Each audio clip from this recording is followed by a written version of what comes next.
get to kind of connect. Several of us have been partnering with each other because of these relationships. That's great. And the like. Yeah. We were just going to start pouring the wine. Oh, yeah. You're going to just, yeah, here you go.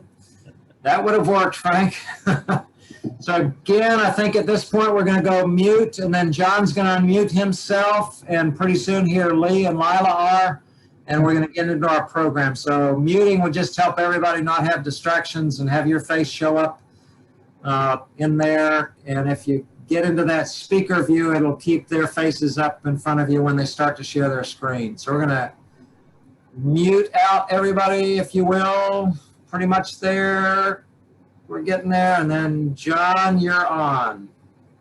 All right. Well, listen, we really got a good crowd tonight. We appreciate everybody chiming in here. Hopefully we're going to be able to get together in live and get some hugs and shaking hands pretty soon. We really miss it. But anyway, we got a real treat tonight.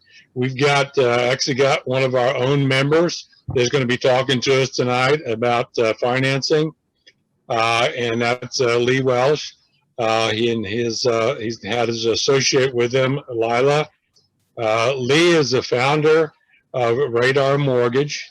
They are a national lending specializing in investment property lending to people like us, providing long-term financing for rental and commercial property, and also short-term renovation loans for up to 1 to 30 doors rental property. So fits right in what we're doing. Lee has been in the business, the mortgage business, for over 25 years. Lee actually lives in Central Florida, has been a resident here since 1995. And that's when he founded, actually funded his first renovation loan that same year here in Central Florida. Lee and his lovely wife, Debbie, have been married for over 30 years. They have a daughter and one grandson, which Lee says he never sees enough of. And I can relate to that. But Lee is going to, and his associate is going to talk to us tonight about some of the inside tips. He's going to give us inside tips on how to talk to lenders and how to position yourself in a good, positive position to get money from lenders. Lee, I'm going to turn this over to you now, and if you would introduce Lila. Let me interrupt just a bit here. There's a fascinating poll that I didn't get to before that'll go right into Lee and Lila here. So take a few seconds to, this one's on financing. It's what have been your approach to financing your real estate deals? You can choose more than one on this one if you want to. It'll give Lee some information here about the background of our group as well. So here you go. What's been your approach to financing your real estate deals? You can choose more than one.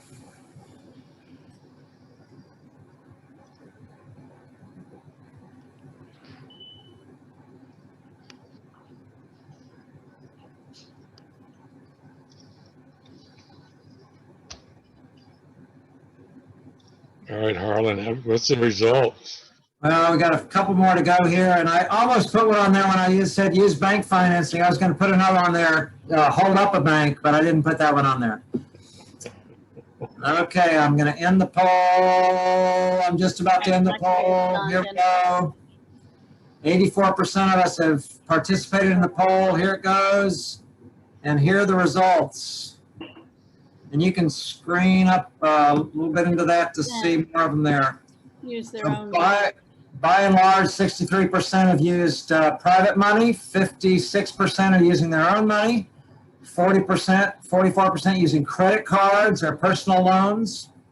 Got some hard money in there, haven't even done any yet, and some other. That'll be fascinating to see what there is on this one. Yeah, because Fascinating. you can Again, do- John, sorry to interrupt you there. We're going to get on back to you and Lee.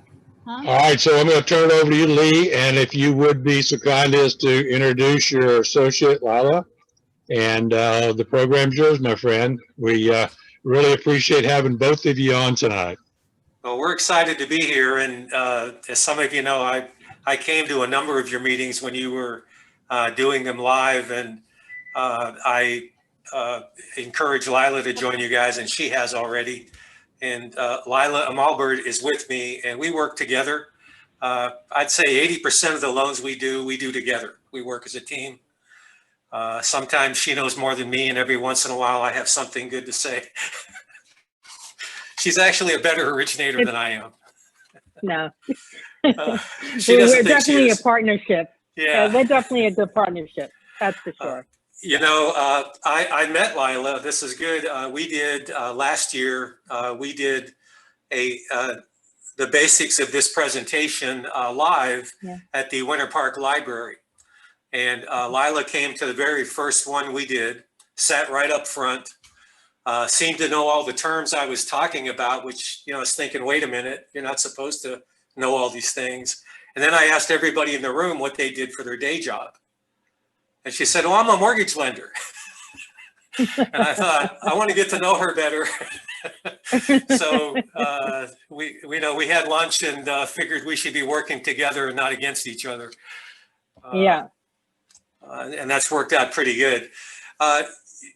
Tonight, we're going to kind of pass it around between the two of us. And what we're going to cover mostly is some of the basic terminology that we use. And I hate to use this term, but it is, you know, you have your side where you're the guys trying to put a project together, get funds for it, you know, pull all the contractors together, do all those things. And then you want to have financing. You know, on our side, what we want you to know is the terminology we use, how we look at a deal. I have so many people that call us about a deal, and they'll start describing the neighborhood and the neighbors, and, you know, that's all great, but we don't care. Those aren't the things, you know, as we're talking to you, that's not what we're writing down. And if you know how this works and how we look at what you do, and how we, you know, grade it, every transaction we do, we grade it. As we're talking and we're asking you, what do you think the home is worth? And what are the homes in the neighborhood selling for? And all the things we start to ask you, we're building a picture in our mind of what your deal looks like. So if you understand our thinking, you'll be able to get more out of us. And it's something we learn, we see a lot with people. You might be a very experienced renovator, experienced flipper, experienced realtor, but if you haven't worked a lot with the financing side, you don't know the triggers that we look for. And I think you're ahead of the game if you do. And our belief is the more we can push education to you, the better client you would be for us or whoever else you're working with. Most of the things we'll cover tonight, just about anybody in our space does. We think we do it better, but, you know, I'm going to cover generic stuff. It's not just stuff we do.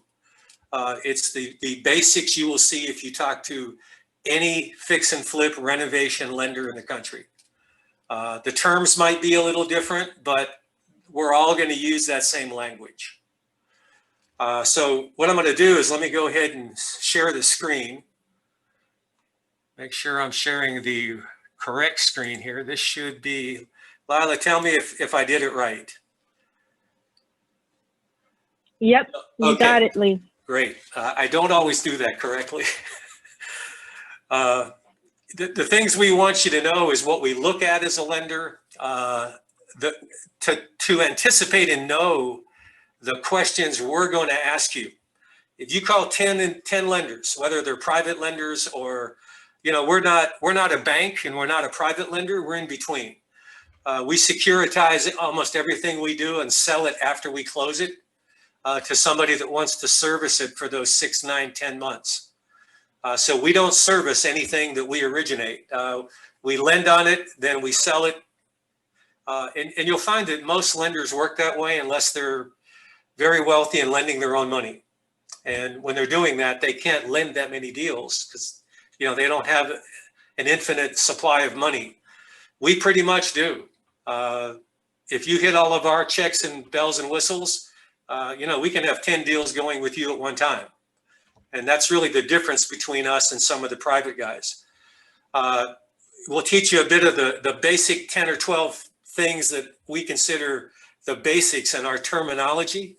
And then we'll talk about the difference between using your own money, going with a partner, maybe a hard money person that wants to partner with you, and then using leverage like we offer, and show you the differences.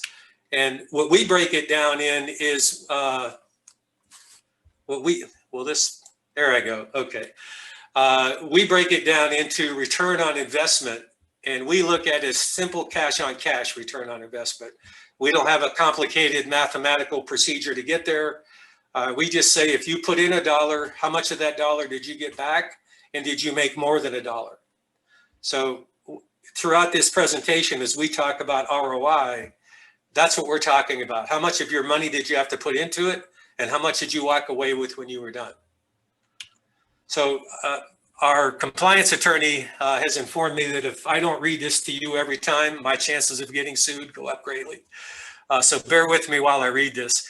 The information that we're providing in this presentation and the materials we're giving you is for informational purposes only. Please don't consider it legal or financial advice. You should always consult with an attorney or another professional to determine what may be best for your particular needs. The content contained on or made available through our website, in person, or in webinars like this one are not intended and do not constitute legal advice or investment advice, and no attorney-client relationship is formed, and you use the information at your own risk. That'll keep my attorney happy. Our goal is that you walk away with at least one good bit of information that you didn't know before we started this meeting. And if we did that, we feel we've been successful, and hopefully we've made a few friends also. That's important too. If you go to our website and look around, you're going to see a phrase that we use a lot. It all starts with a conversation. And we truly believe that. I have a deal right now that I locked today. I met this young man at a CFRI meeting 2 years ago. I'm doing the first deal with him. I locked it today for him. I've probably given him 15 quotes on properties, given him maybe 10 or 12 workouts on deals. This is our first one we're doing. And you know, we really believe that. It starts with a conversation. And I've talked to other people, first time I talked to them, we're doing a deal right now. So we're in it for the long haul. The reason we don't focus on primary home purchases and refinances is that I'm going to talk to that client once in 7 years. And if they remember me to their cousin, that's rare that that happens when their cousin's buying a home. So we're looking for ongoing long-term relationships as opposed to quick deal, never talk to you again. Lila, you want to pick up here? Sure. Okay. So we're just going to go over the fix and flip financing, like Lee said today, because it's one of our, really strong programs that we have. And today we're going to explain what is a fix and flip. We're going to go over lending terms, and Lee is going to he's going to delve into an actual deal. Okay. And he's going to show you the 3 different options and the ROI that you're going to have, the ROI and the leverage that you're going to have by utilizing lender financing, as opposed to using your own funds, or even if you were to do it with a partner. Okay. So Lee has control of the, are you clicking, Lee? Yes. Okay, there you go. Okay.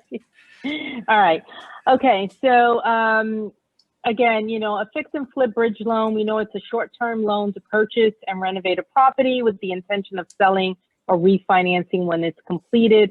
The loans can be up to 12 months. We say 9 to 12 because after like 9 months, there could be a small fee to extend it to 12 months if it goes that long.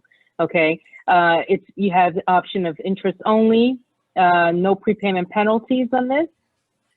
And you can get up to 90% of the cost based on your experience, and experience can be, for example, if you're a realtor, believe it or not, that can count as, 1 year of experience in terms of like one property. okay, the way we look at experience.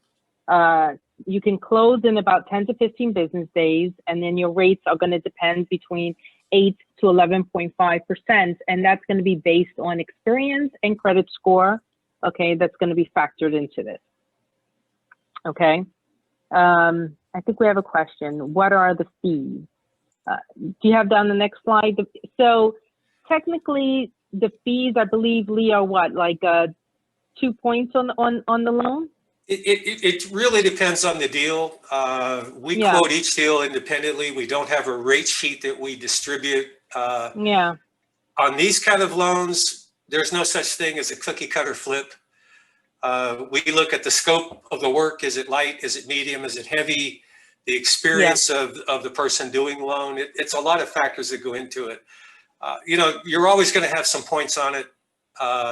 You can buy the points out. We normally say don't. Right. Because, if you buy you can buy the points out. So it can be from 0 points to 3 points. Right. I mean, and you can buy those points out, but again, it depends what your objective is. If you're going to hold on to the property just for a couple of months while you're doing it, does it make sense to put that money into paying points down, as opposed to usually when you see someone, buying the points down, they're going to hold on to the property for a significant period of time. You have to make sure you're getting that back out.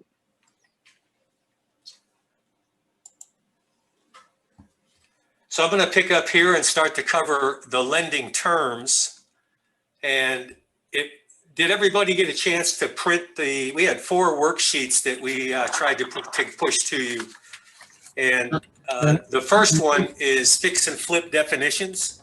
Yep, and they're on the Facebook page. If people haven't downloaded those, they're there for them, ready to be downloaded. You want me to give a minute just to let everybody, in case they don't have them, or? I think you drive on through and then they can pick up as they can. Okay.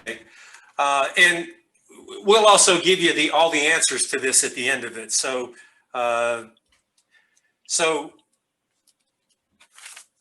if you have the worksheet, kind of follow along. And what we're going to do is we're going to take these one at a time.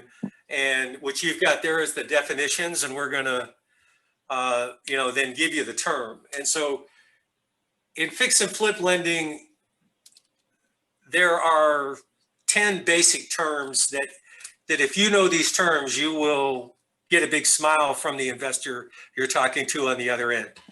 If you talk to them and you're describing the deal in these 10 terms and you understand how they interact on the deal, you'll have a real quick phone call with them, and they'll know that you know what you're talking about and you understand the process. The first one, some of these you already know, and some you may not know how we use them, which we'll get to as we go through it. First one is simple ROI, return on investment. And, that's the ratio between your profit and the cost of the investment. A higher ROI means the investment gains compare favorably to its cost. You made more money on the deal. Higher ROI, you made more money after you got your money back. Probably the one that we see most people don't understand and look at the most is leverage. And, leverage is used in a lot of ways, whether you're involved in stocks or stock options or real estate finance. Leverage, you use the debt or borrowed funds to amplify the return from the investment or the project. It increases your buying power. The basic example, if you buy a home and you put 20% down, the home's worth $100,000. That $100,000 is appreciating. Your $20,000 investment is appreciating as $100,000. So if it appreciated 5%, that $20,000 made you $5,000 in appreciation. That's leverage. And there's a real power to it in renovation lending, short-term and also long-term lending. Acquisition price, that's simple. That's what you pay for it as is, right? What did it cost me to buy it the way it sits? the cost to purchase the property as is. Improvement costs, again, this is a term we'll show you how it impacts the deal and how it would impact your quote. And that's the cost to improve the property. Here's one that everybody knows because it's the ARV, right? It's after I do all the renovations and I have the home ready to sell, what's it worth now? What's the fair market value after you've improved the property? Your loan to cost.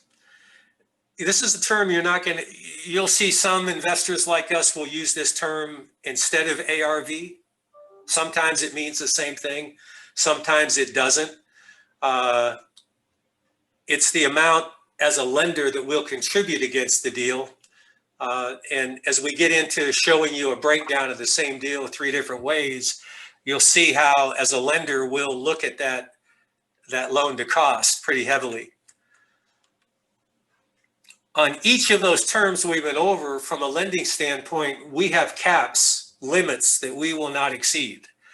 And so we'll go over those caps. On the acquisition cap, it's the maximum that we would contribute to buy the property as is. Improvement cap, same thing. It's the maximum amount that we would, as a lender, commit to improve the property in this transaction. ARV cap, similar to loan to cost cap, but the ARV cap is the maximum that we would commit on a deal all in. If we take how much we'd contribute to buy it and how much we'll contribute to renovate it, the ARV cap says no matter what portions of those we'll contribute in, this is the most we'll get involved in the deal in. If any of you have shopped anybody like me, most of the time you'll hear everybody talking really loudly. If you go to the CFRI meetings where we all have booths and you go up to anybody's booth that's a lender, this is the last thing they're going to talk to you about. They're going to tell you, we'll do 100% of renovation. We'll contribute 80% to purchase it. So, that's 80, 100. What they may not tell you is that they have a very low ARV cap, which means the maximum they're going to do, no matter what that 80% of purchase and 100% of renovation comes to, the minute you hit that ARV cap, they're done. And I've talked to a lot of people who have talked to a lot of other people like us. And when I bring this up, it's a term it wasn't discussed with them earlier. They thought that they had a 100% deal, and then they find out, no, they had a 65% deal because the lender had an ARV cap that they didn't put in big bold print to you. So probably the most important question to ask an investor. In the industry today, we had when the market crashed, back in late March, this whole sector of the industry just dried up. We had loans stop at the table where our warehouse lender said, no, we're not lending. We don't care. We agreed that you could lend this money. We're not dispersing. The whole market shut down. It's back. We came back at 65% ARV. Then we went to 70. About 2 weeks ago, we're back to the maximum we've always been at 75% of ARV. And when we break down that deal, you'll see how that impacts the numbers. But ARV cap, really important to ask a lender right off the bat. Loan to cost cap, very similar to ARV cap, but sometimes it is how much they'll lend against one particular section of the transaction. We have a maximum that we'll do on the purchase, and we have a maximum that we'll do on the renovations. And that would be any one of those two. So as we went through it, here's the basics. The cost to improve the property, the improvement costs. Number 2, the maximum that a lender would commit to buy the property as is, that's the acquisition cap. Number 3, the loan to cost cap is the maximum a lender would lend on any single portion as a percentage. The ARV cap, very similar. It's the maximum as a percentage that a lender will contribute to the deal. A return on investment, that's how much money you made. Purchase acquisition price, the cost to improve as is. ARV after repair value. The fair market value after improvements. The loan to cost, the amount that a lender would contribute to any single portion of the project. Your improvement caps, the money the lender will contribute on the home improvements, and then leverage the use of debt and borrowed funds to amplify your returns. Is there any questions about this? Anything coming up in chat? We usually have somebody that has a question or two.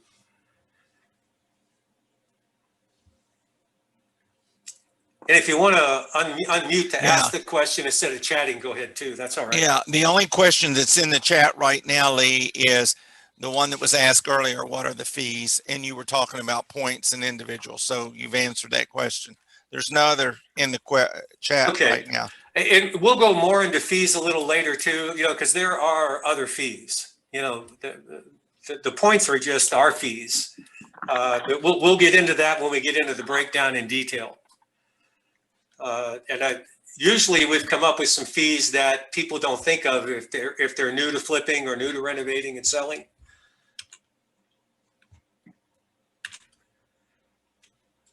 So this next section, what we're going to do is we're going to take one deal. We're going to buy a house for $140,000, and we're going to put $40,000 in it to renovate it. And we're going to walk through that same deal with 3 scenarios: using our own money, using a partner or an investor, private hard money person, or using our financing, which we call leverage financing.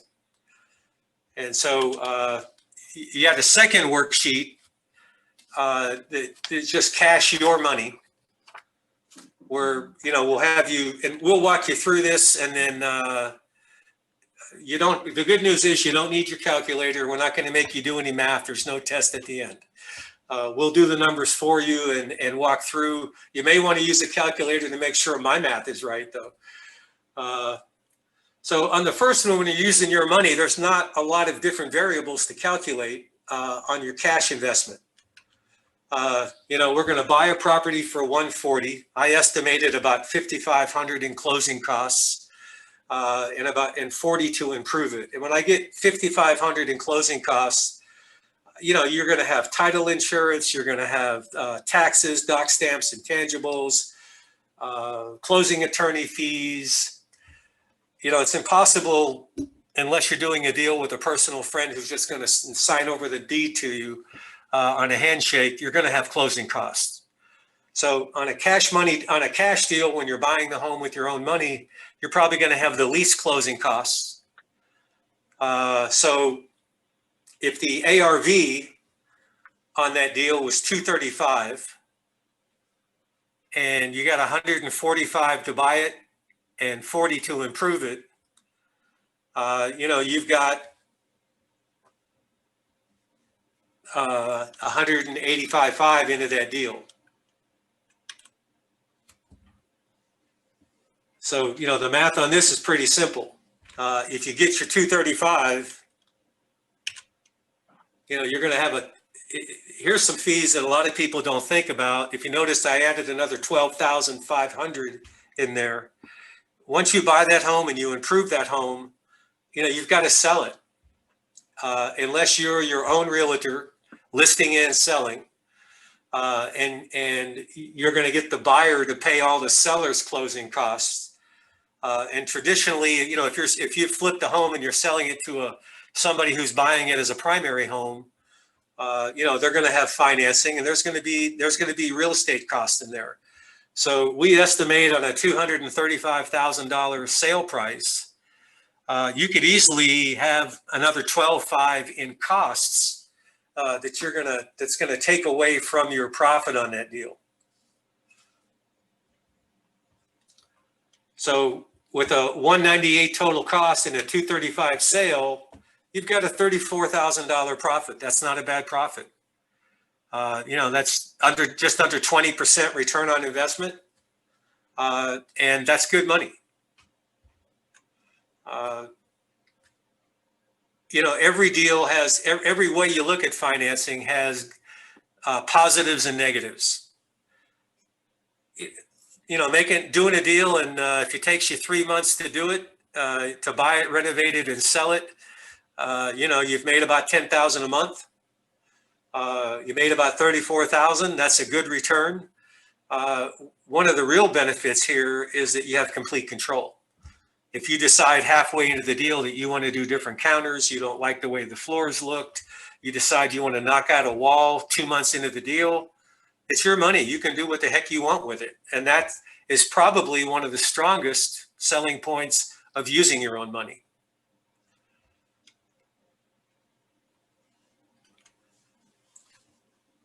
Let's take the same deal now and let's look at it using a partner private investor.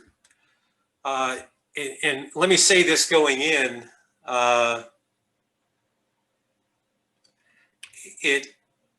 this part is really the Wild West. If we have any private investors on the call, or anybody who's used private money and you've gone from one private investor to the other and talked to them, there's no rate sheet that they all use and they've all agreed to say, hey, here's what we're going to follow. It's whatever you work out with that investor. And the deal we're going to outline here, we see this a lot. And we see people with better terms than this. And we definitely see people with worse terms than this. But this is, I think, kind of average. On this deal, it's same home, you're going to buy it for $140 and you're going to sell it for hopefully for $235. But the partner who's lending you the money agrees to give you the $140 to buy it at 12% interest, but you contribute all the closing costs, interest, and improvement costs on the loan. So we figure that the closing cost and the interest on the loan are going to run you about $13,000, $14,000 if it takes you 3 to 4 months to do the deal. On this deal, and where I got these terms is I actually had a client that I met and we went over the previous hard money deal he did, and this is pretty much the hard money deal he did. The investor not only gave him the $140 to buy it at 12% interest, but also wanted to split the profits. And so that was the deal. The investor would put up the cash to buy, you would put up the cost to renovate, pay the interest and the closing costs and the improvement costs, and split the deal with them. So what we did is we showed 2 different ways that what you would have made. If you're just paying the interest on the deal and you're not splitting the profits, you would have made $28,600 on this deal, not as much as using your own money, but you had a whole lot less of your money into it. We calculated that on these terms, paying the $40 to renovate it and paying the $13,900 for closing costs and interest, you had $53,900 in the deal instead of the $198 in the deal. So although you grossed a little, your return was a little less, your ROI was a lot more because you put less of your money into it. And that's where you start to see the power of leverage there. You walk away with, and if you had to split it, you're only going to get 14.3, but still 14.3 on this deal. If you paid the interest, the closing costs, and the renovation costs, and then split it with the profit with the investor, that's still over a 25% return on your money. That's actually a better return than if you used your own money. You have a little less control, right? Because the minute the investor comes into it, the third person does, they're going to have a little say into what you're doing. But if you notice, the return on investment went up. If you weren't splitting the deal, that's going to be closer to a 50% return on investment.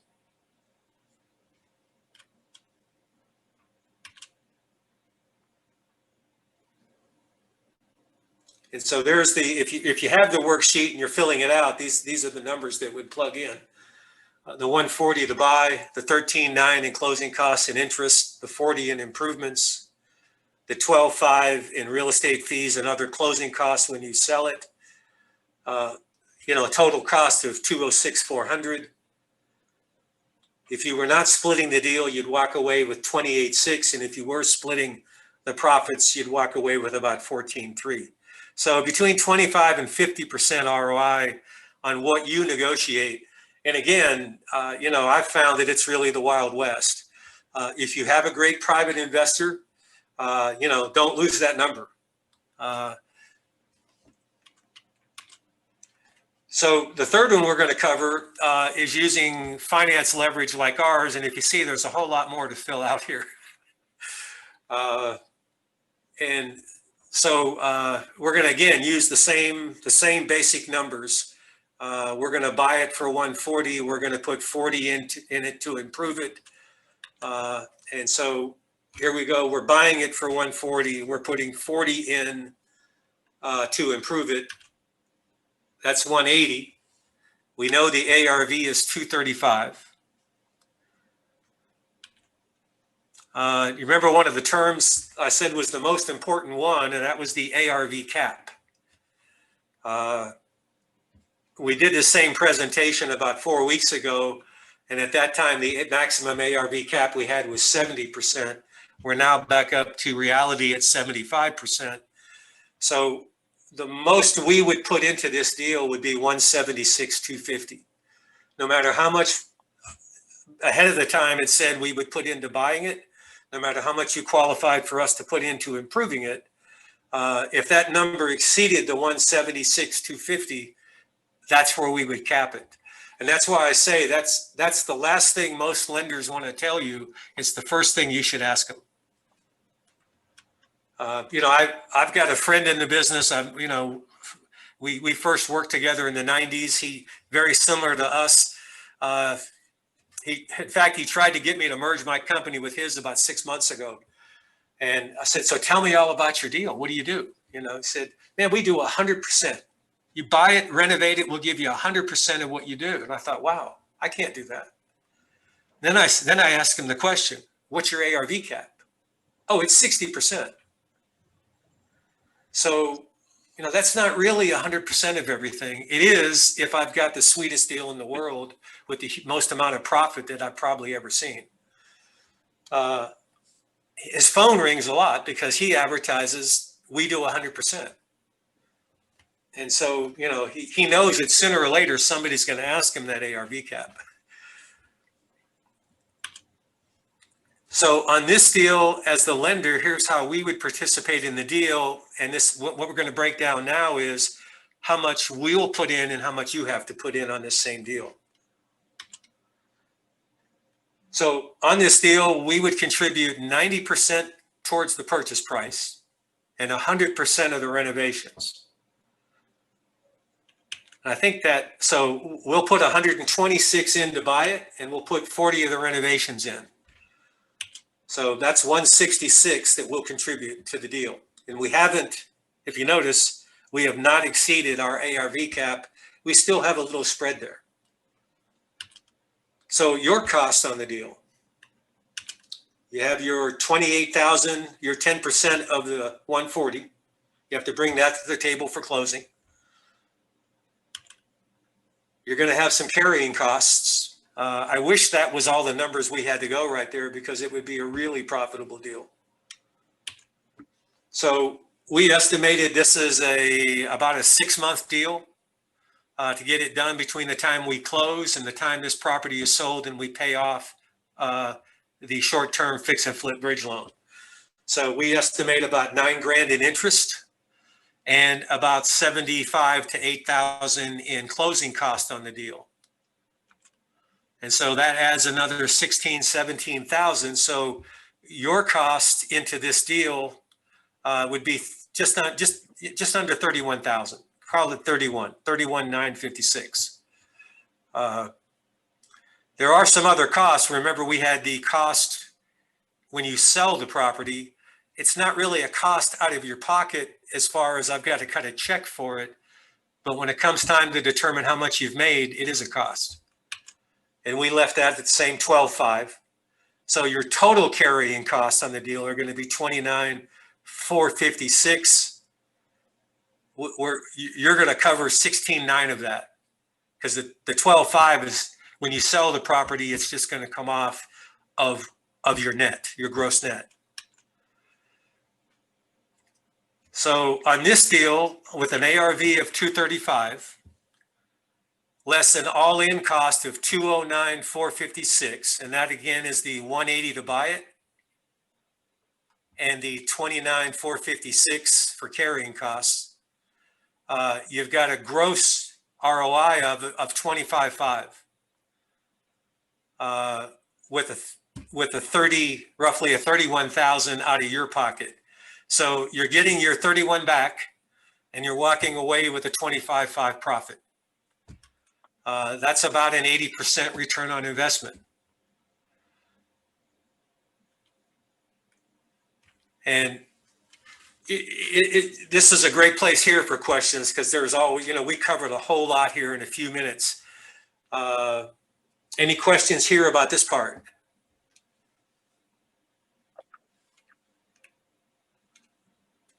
And again, the partner investor, that's just the best case on what that deal would be. I know people that have gotten much better deals, and I know people that have gotten much worse deals. So Lee, otherwise, this is wrong. Who else who's got a question? Go ahead. I got one. I got a couple here.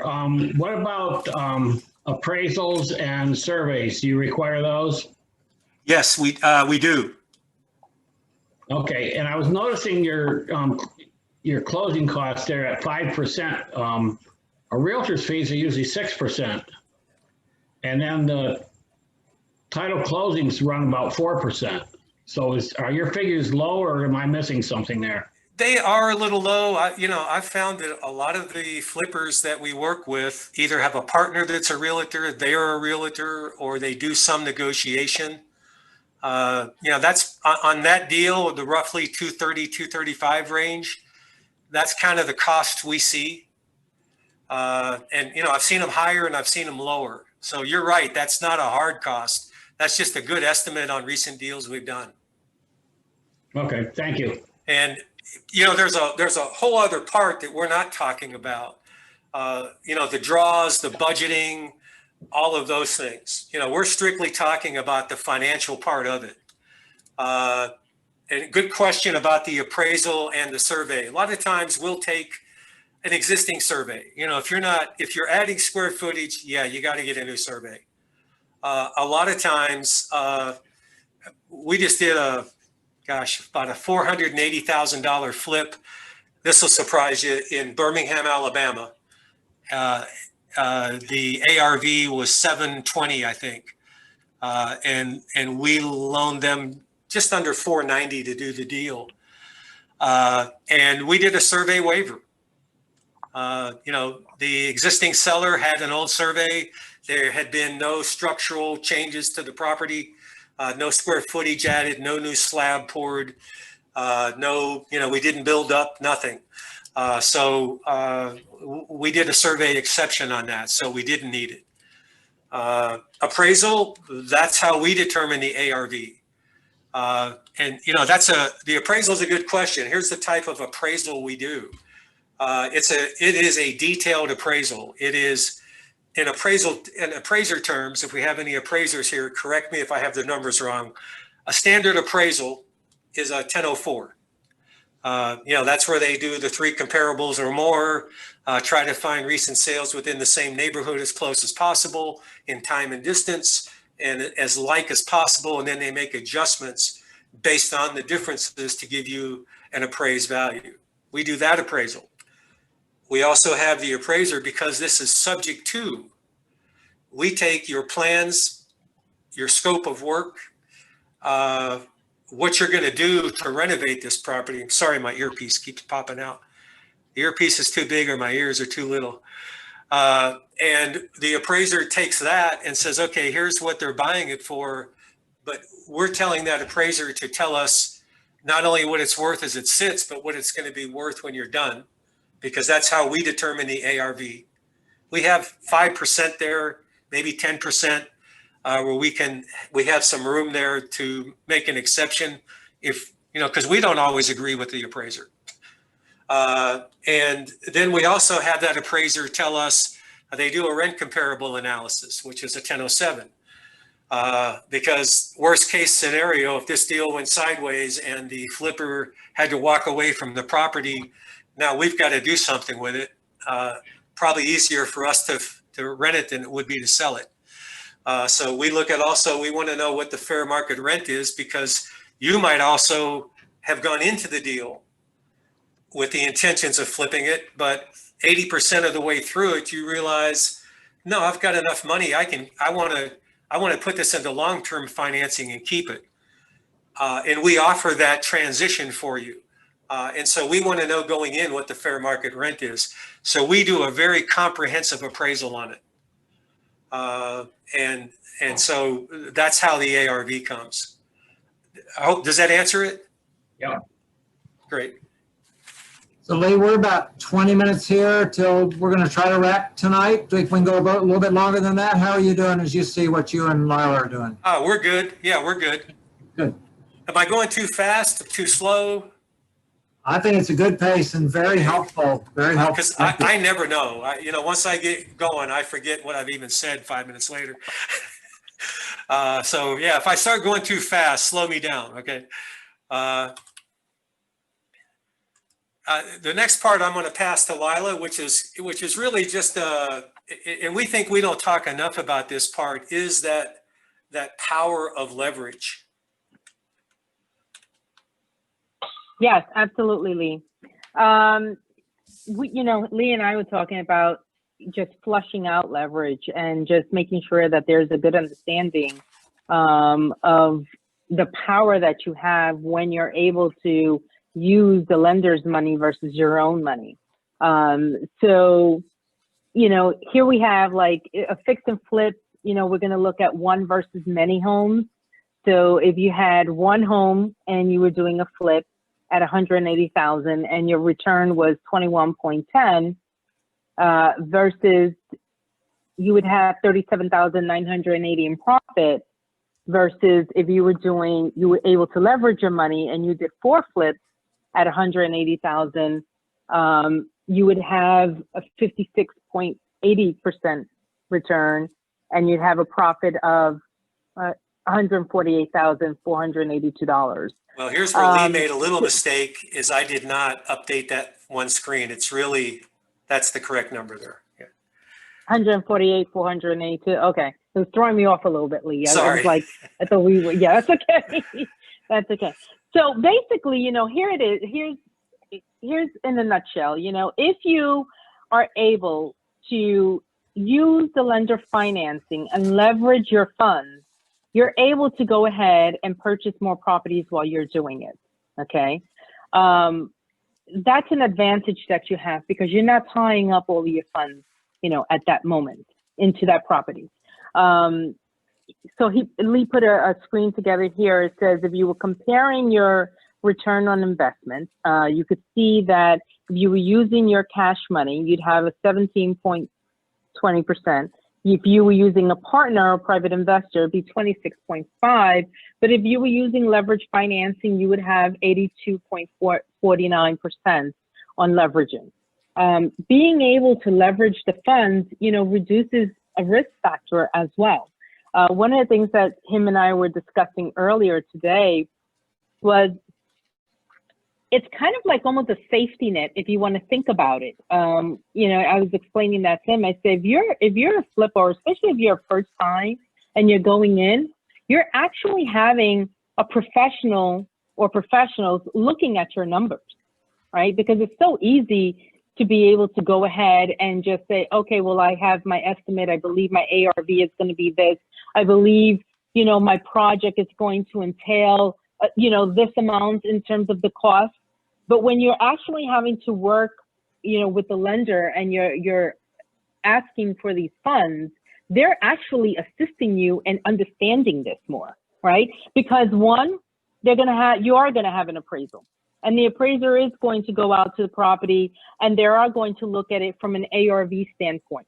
You know, if you're putting 40,000 into the property, you know, where is this going to put you at in terms of, are you going to hit that ARV? And if the appraisal comes back and shows that you're off on your ARV, I mean, it's a good time to know you're off on the ARV in the very beginning, as opposed to being at the end of the scope of the work and realizing you didn't hit that ARV, right? I would think so, because you might need to come back and you might need to assess like how much you're actually putting into the project. You know, do you need to cut back? Is this a good deal for you if you're not going to be able to hit your numbers? So, you know, having that opportunity and having the lender having us look at the loan and kind of coach you through it is a big advantage, to be able to go ahead and do this type of investment. So, you know, leveraging is really, really important here. I think fleshing out the deal, working it, you know, with professionals and being able for them to be able to see both sides of it and be able to actually see the scope of work. Example, you know, in the budget, when you start preparing the budget and you have all these lists, especially for first-time flippers, and you're estimating what your budget is going to be, you know, a lender is not just going to say, okay, you estimated, maybe where private hard money investors say, okay, you estimated 40,000, you know, for your budget. Okay, that's fine. A lender is not going to say that. You estimated 40,000. Where's the 40,000 being broken down to? Did you really, if you put in there for kitchen cabinets, you know, did you put what kind of kitchen cabinet? They want to know exactly. They're really making you do the work, okay? And by doing the work is actually, you're gaining that experience, you're gaining that knowledge, right? Because you're not just putting in, I'm putting in, you know, standard cabinets and you know, you're estimating this amount, and maybe you really need to put in that you're going to put in a better quality of cabinets so that this way, you know, you're hitting the ARV, as well as with some even appliances. If you were purchasing appliances and you're budgeting, you know, $2,000 for appliances, and you're thinking you're hitting your ARV, and you needed, you know, a stainless steel suite of appliances, that's a big difference, right? So working with the lender and working with that budget, it's going to help you flush out those numbers. And by flushing that information out, in the end, it's a safety net. You really, you know, it really becomes like a safety net for an investor, because you're going to see if you're going to be able to hit that target ARV that you want. I don't know if I have any questions or I lost anybody on that.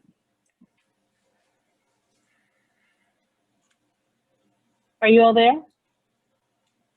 I'm here.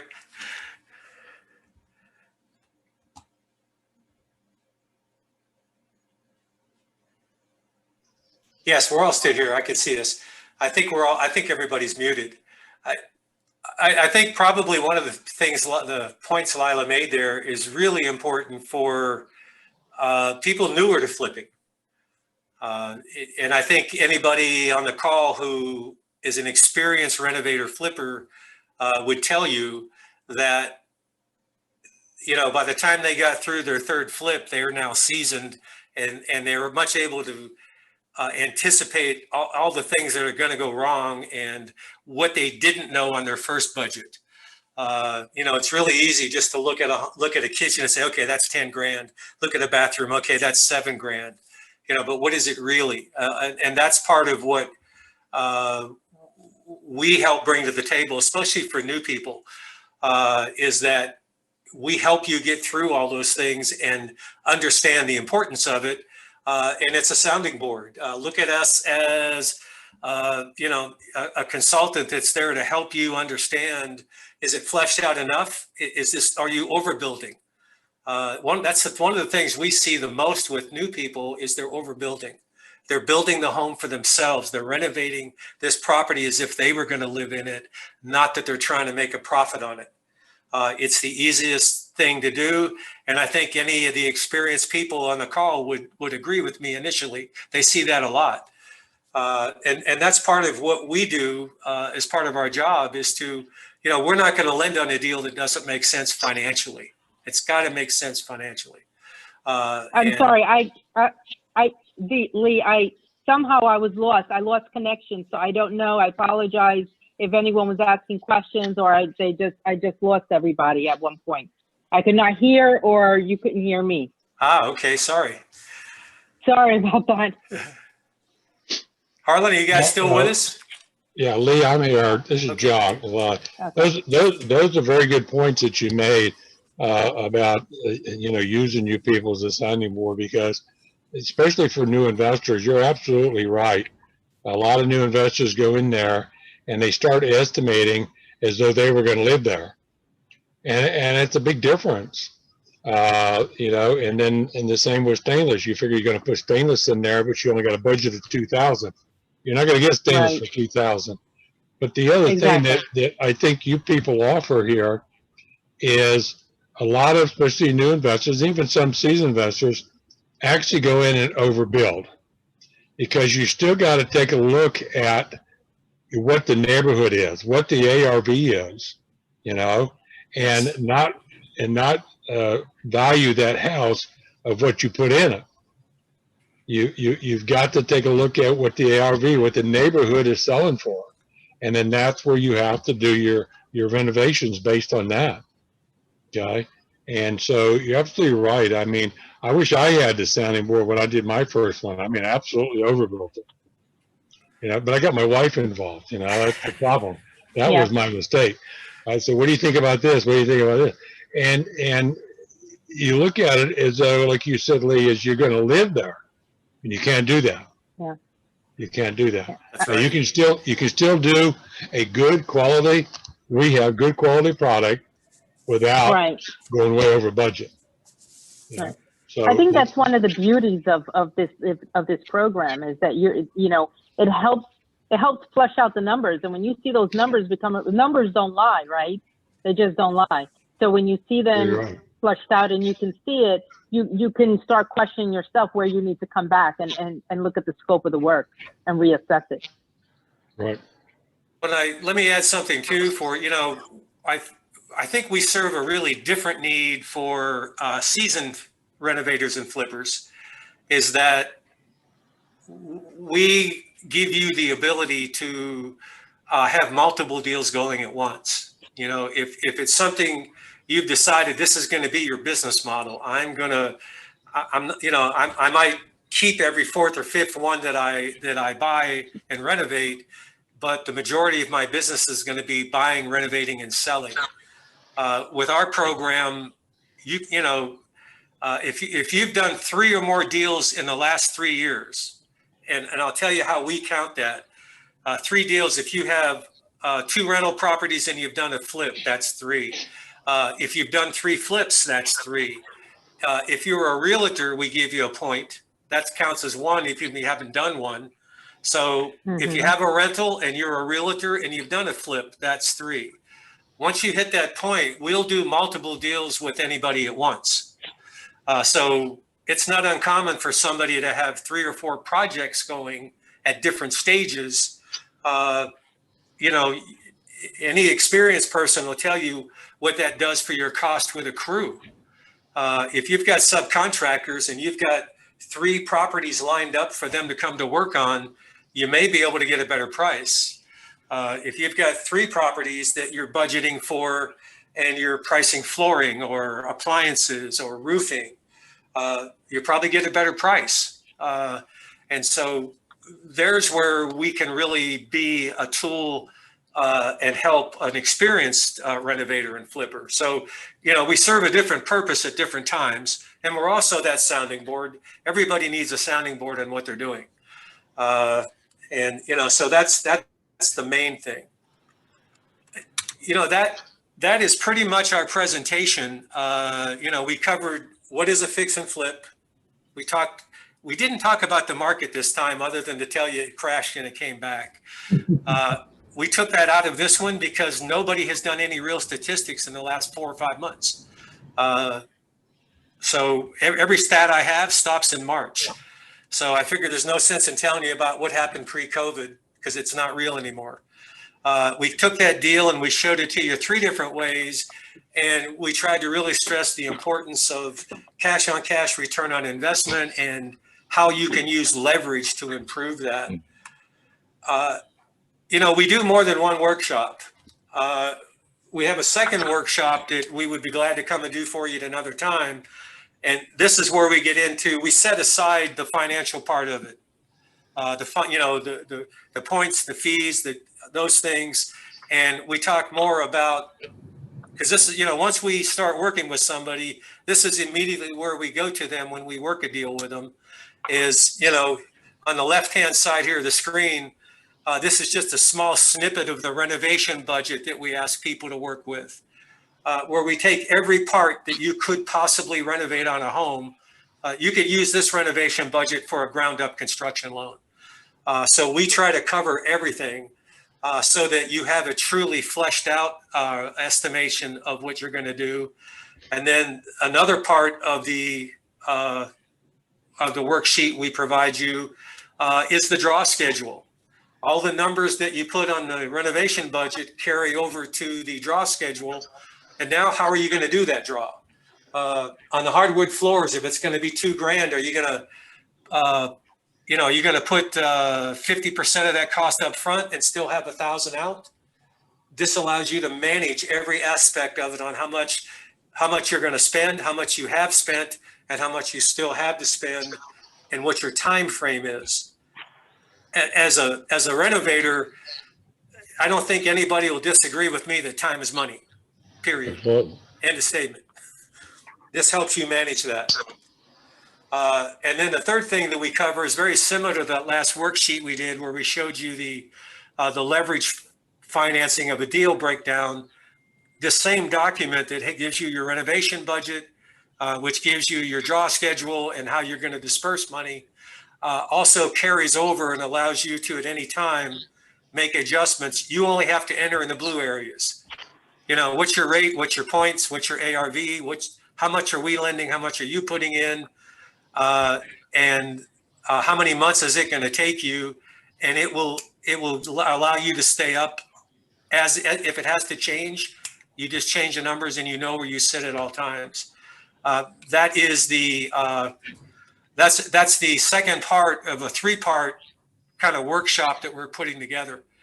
And so if you guys have an interest and would like us to come back at some time and you have an opening, we'd love to come back and do this one for you. Right. Absolutely. And we also give you the worksheet to use on your own too. So Yep. Let's take the time that we have tonight and open up mics. Anybody want to open up their mics and or drop something in the chat, and Ron will bring those up to it. There's a good one. If somebody can put in some information on how do we reach Lee, maybe Lee, you or Lila can put in the chat. There you go. And just comments. What value did you get out of tonight? And what questions do you still have with the time that we have left? Anybody? And Lee, why don't you we'll keep that up just a bit here. sure. Lee, somebody asked, what is the cost of the appraisal? That's a good question. On a single family, it can be as high as $700, $900. It's not a standard appraisal. Standards now are running $450 to $525. And then when you add the subject to, that really increases the price. It can go up a couple hundred, 250, 300 more from there. So a single family can be as much anywhere from 750 to 900. I'm just going to jump in on that. I just had ordered appraisal one. done. I just ordered one. I'm doing a flip, my first flip. And actually it was a hybrid appraisal.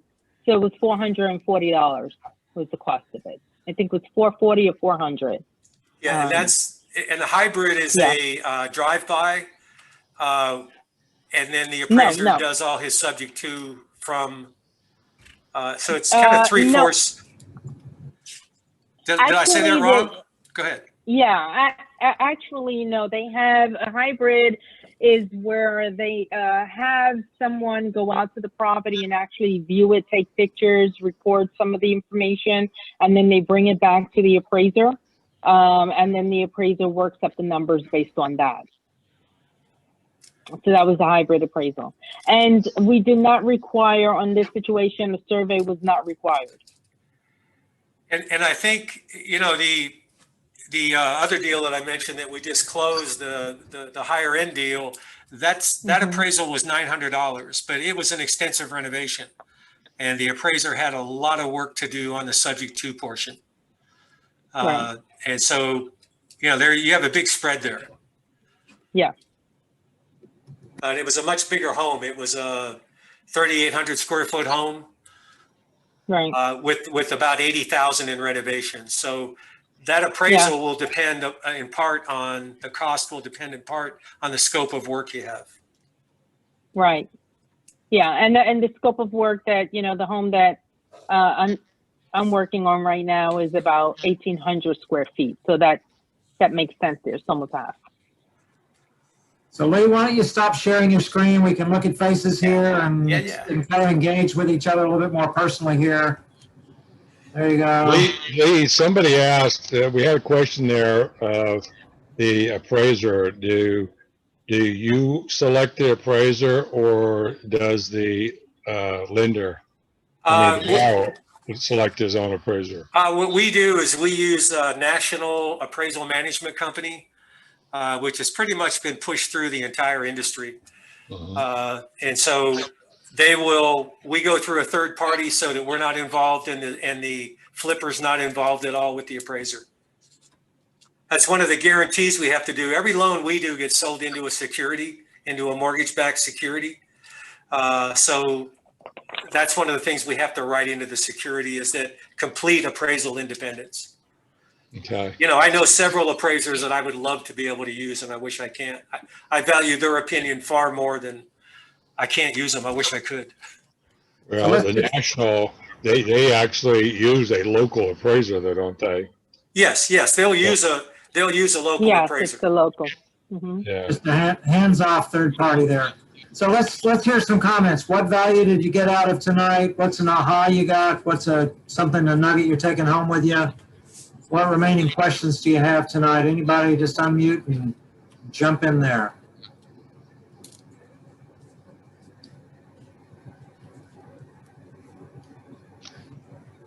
Well, I'll jump in. Just Lee, I've seen your program before, and that's why I've talked to my team about getting you and your Lila on our talk here, because you've got an outstanding program, well put together. I know you didn't get a lot of questions because you really answered a lot of questions as you were going along, and I picked up some more on this second time watching you as I did the first time. So I think the presentation was well done, and I appreciate you, Lila, coming and talking to our group this evening. Lynn, did you have something you wanted to share that you picked up? Oh, I thought it was very valuable. I really enjoyed hearing the different options. The different and this would apply to Lee's company, it apply to other companies, it apply to your private investors that you get with, your family, all the same things here in a sense there, that you would want them to have this kind of information, you need this kind of information, and we learned about their company, what they offer tonight too. So work with a bank if you go to a bank and try to get your financing.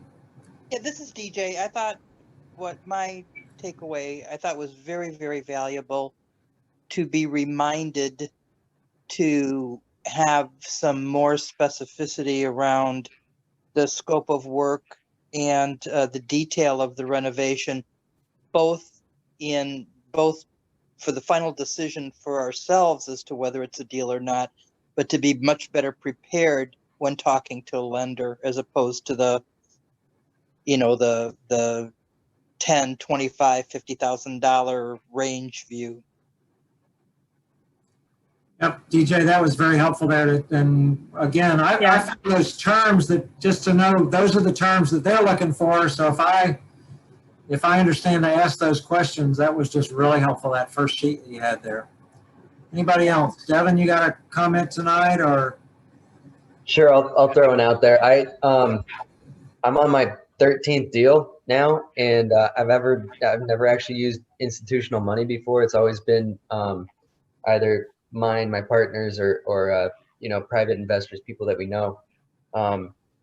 So I actually wasn't aware of the ARV cap or things like that. So that was pretty cool. So thank you for mentioning Because that. when somebody that's done as many as you have learned something, I'm happy. Yeah. Absolutely. Yeah, Diane and Ron, I think, had a comment too. Yep.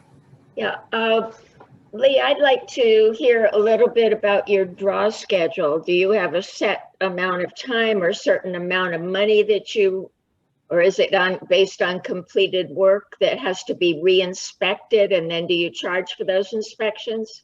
That's a great question. It's yes. Going into the deal, we commit to how much we'll put towards the renovation. For example, if you had $2,000 you paid for flooring and installation, we have you pay that $2,000, turn in an invoice, and then we reimburse you. And what we ask you to do is try to bring it down to 2 to 4 to 5 draws total for the deal, because you do get charged for each inspection. And we're just having somebody come in. It's a licensed bonded person. A lot of times it is an appraiser that comes and looks at the scope of work that you've turned in for and just says, yes, that's all been done. Then we disperse. It's usually 3 to 5 working days it takes to get dispersed back. And I'm going to jump in there for a second on that question. There are up to actually 9 drawers that you can take. And I believe the fee per drawer, I'm trying to remember off the top of my head, might be around 150 per drawer. So when you look at the overall project and you want to do these drawers, you don't want to do them for small item things. You want to really do them for your big ticket items. If you're putting in $15,000 worth of cabinetry, that's a drawer you want to pull from. If you're buying, if you've put on the budget that you're buying molding and $800, you don't want to do a drawer for that. At least, it wouldn't make sense to do that. So you really want to focus on the main big ticket items that you want to get reimbursed for. Right. So again, you need some working capital there to be able to upfront that before you get the draws. Yep. Yes. Good one there, Diane. Ron, you had a question or a comment or something, and trying to see if anybody else did. Mm-hmm. You're muted, Ron. Okay. Yes. Okay. My question was similar to Devin's in that I had not heard of the percentage of an ARV cap before.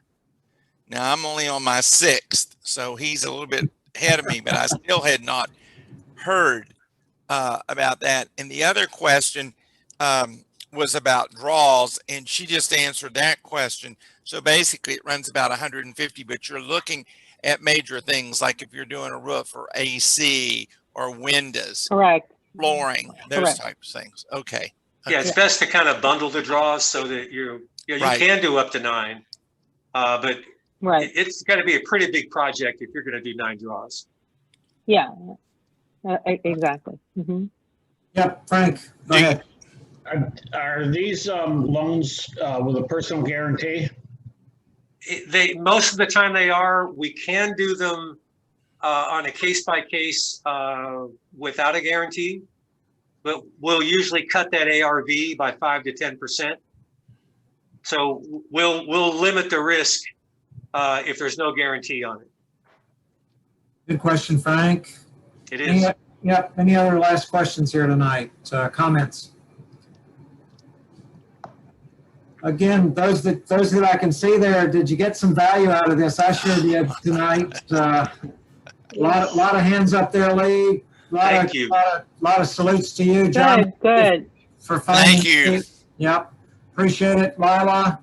And next month we have a return actually, and this is Andrew, the home inspector, is coming back in November for our first Monday night in November and coming back. So get your questions ready for a home inspector here. Andrew's been with us a year or so ago, and we'll be back in. And again, on the 17th, is that the date, Claudette? Saturday the 17th? I think so. Let me double check my calendar. Yes, it is the third, just- third Saturday, the 17th. No, not the repair estimate. He's Ah. talking about November meeting, Ron. November 2nd. November 2nd. November 2nd. November meeting, and the repair estimate is October 17th. Yes. And that's my wife's birthday, so y'all come over and get the cake with us after we do that one. We hope it'll be in our house here by then. So Lee, thank you. Lila, thank you. John, for bringing this in. You're very welcome. Thank you guys so much. Thank you for having us. A great evening. Learned a lot. Appreciate it. Y'all have a great evening. Thank you, guys. You too. Bye-bye. Thanks. Good night, everybody. Bye. Good night. Bye. According to this.